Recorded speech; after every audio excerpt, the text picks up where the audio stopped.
Takka araada bilbilaa fi araada intarneetaatiin qabamnaan akkuma namoota qorichoota biroo fayyadamanii araadaan qabamanitti atis haraaraan qabamta. Wantoota san fayyadamuudhaaf haraaruu jalqabda. Yeroo wantoota san dhabde miirri gammachuu dhabuu, miirri mukaa'uu sitti dhagahamuu jalqaba. Atis isaan kana fayyadamuudhaaf yeroo yeroon haraaruu jalqabda. Adeemsa keessa bilbilaan adda bahuu dadhabda.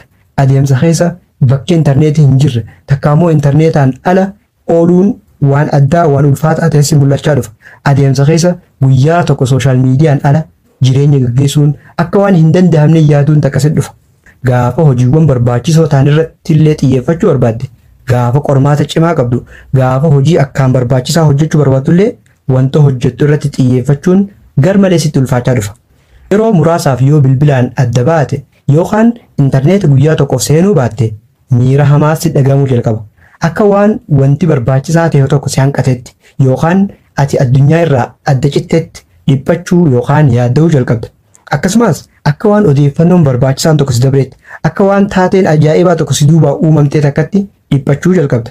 Eega bilbilaa fi intarneetni hojii hojjetuu fi jireenya keetira dhiibbaa hamaa geessisaa akka jiran hubatte boodallee itti fayyadama isaanii xiqqeessuu yookaan guututti dhaabuu murteessuus osoo isaan kana dhiisuu feetuuti isaaniin adda bahuu dadhabda. Yeroo tokko tokko wanta dubbistu yookaan wantoota hojjettu irratti xiyyeeffachuuf jecha bilbilli kun na jeeqe jettee eega lafa keessa booda yoom akka lafaa fuute osoo hin beekin ifa harkatti agarta. Bilbila tuttuquu fi intarneeta fayyadamuuf haraaruu jalqabda.